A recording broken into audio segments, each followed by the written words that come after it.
नमस्कार, आप सभी का स्वागत है द हेल्थ साइट पर। मैं हूं आपके साथ आशु श्रीवास्तव। दोस्तों, भारत में कई महिलाएं ऐसी होती हैं, एक बड़ी तादाद है जो ये कहती है मैं प्रेगनेंसी कंसीव तो करती हूँ लेकिन दूसरे तीसरे महीने बाद मेरा मिसकैरेज हो जाता है।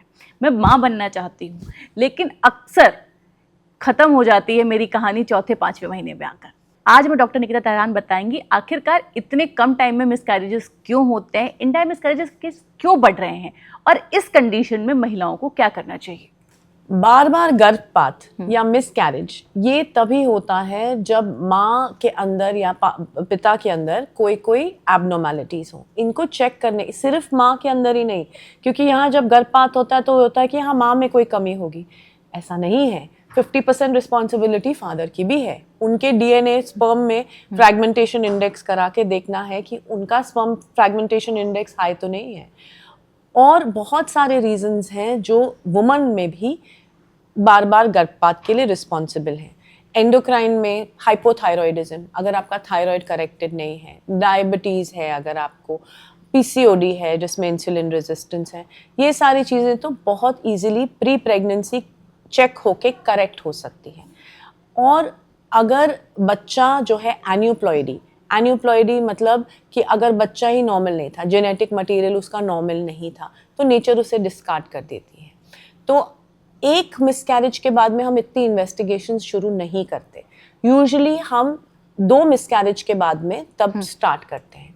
टाइमिंग ऑफ मिसकैरेज बहुत ज़रूरी है। 10 वीक्स के पहले मतलब शुरू में या बाद में, इनके रीजंस बिल्कुल विपरीत हैं, बहुत अलग हैं। तो अगर शुरुआत में जो मिसकैरेजेस होते हैं वो मिसकैरेजेस यूजुअली जेनेटिक कारण एन्यूप्लॉइडीज वगैरह की वजह से होते हैं जिन्हें बॉडी नेचुरली डिस्कार्ड करता है, या थायराइड या डायबिटीज़ या ऐसी या एंडोक्राइन एबनॉर्मैलिटीज़, इनकी वजह से ऐसे होता है। एंटी फॉस्फोलिपिड सिंड्रोम मतलब बच्चे तक ब्लड नहीं पहुंच रहा है। माँ के अंदर जो वेसल्स होती हैं, जैसे ही बच्चा आता है माँ की जो वेसल्स हैं, ब्लड वेसल्स हैं, वो खुलनी चाहिए ताकि बच्चे को ब्लड सप्लाई मिले। अगर वो नहीं खुल पाती तो बच्चे को फिर ब्लड नहीं मिलता और मिसकैरेज या प्रीटर्म लेबर ये हो जाता है। ये सारी चीज़ें तो नॉर्मल हैं। बट अब आते हैं यूट्रस के ऊपर, जो बच्चे का घर है। उसके अंदर अगर कोई फाइब्रॉइड है तो वो मिसकैरेज। एडिनोमायोसिस है मतलब जो बच्चेदानी के मांसपेशियां हैं उसके अंदर बच्चेदानी बड़ी हो गई, एडिनोमायोसिस कॉज कर दिया, वो मिसकैरेजेस कॉज कर सकता है।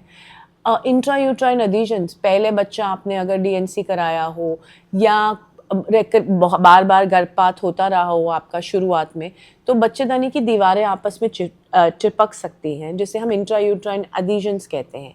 ये सारे जो यूट्राइन कॉजेज हैं ना, ये बहुत इजीली हम ट्रीट कर सकते हैं।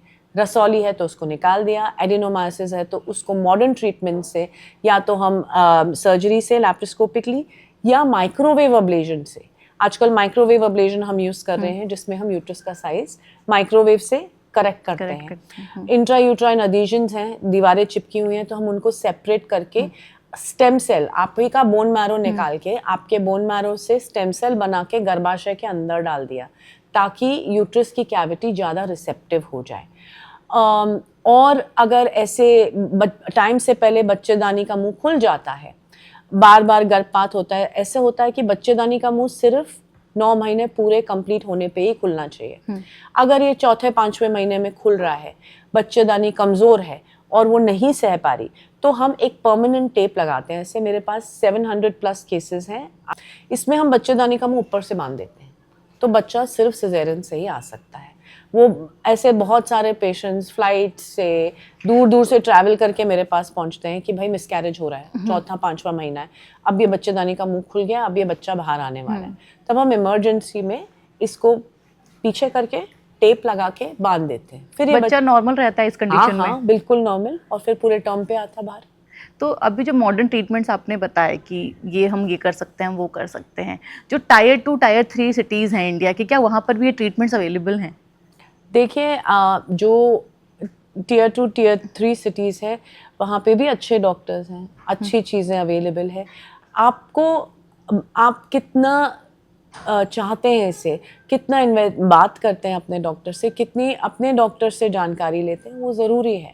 ऑब्वियसली आई कैन नॉट से कि हर टीयर 2 सिटी में ये अवेलेबल है या हर टीयर 3 सिटी में अवेलेबल है।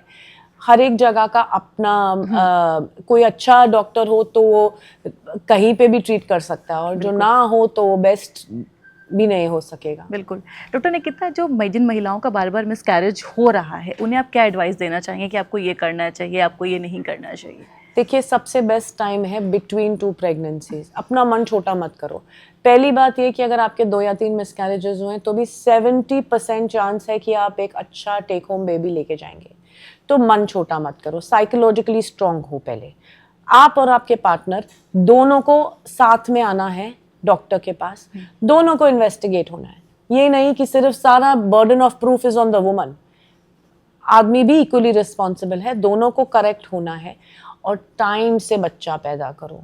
ये जो लेट हो रहे हैं इसमें एन्यूप्लॉइडीज जो या जेनेटिक इन प्रॉब्लम्स के रिस्क बढ़ते जा रहे हैं। अगर एक 20 साल की महिला प्रेग्नेंट होती है तो उसका जेनेटिक मटेरियल बहुत अच्छा है। Maternal age is the strongest predictor. What is the age, maternal age? Maternal age before 30 to 35 आपने बहुत कर दिया तो उसके बाद बस करो भाई। Thank you doctor Nikita, thank you so much. ये थी डॉक्टर निकिता जिन्होंने बताया कि मिसकैरेज होने पर हमें क्या करना चाहिए। और एक महिला होने के नाते मैं यहाँ पर सभी यूज़र से दरख्वास्त करूँगी, अगर आपका बार बार मिसकैरेज हो रहा है तो सिर्फ अपने बच्चेदानी के बारे में मत सोचिए, थोड़ा सा मेंटली खुद को स्ट्रॉन्ग करिए, अपने पार्टनर को समझाइए और दोनों मिलकर, जैसे डॉक्टर निकिता ने हमें बताया, एक साथ एक रास्ते पर आके काम करिए। अगर आपको वीडियो पसंद आया तो द हेल्थ को सब्सक्राइब कीजिए और ऐसे अन्य वीडियोज़ देखने के लिए हमारे पास वापस आइए।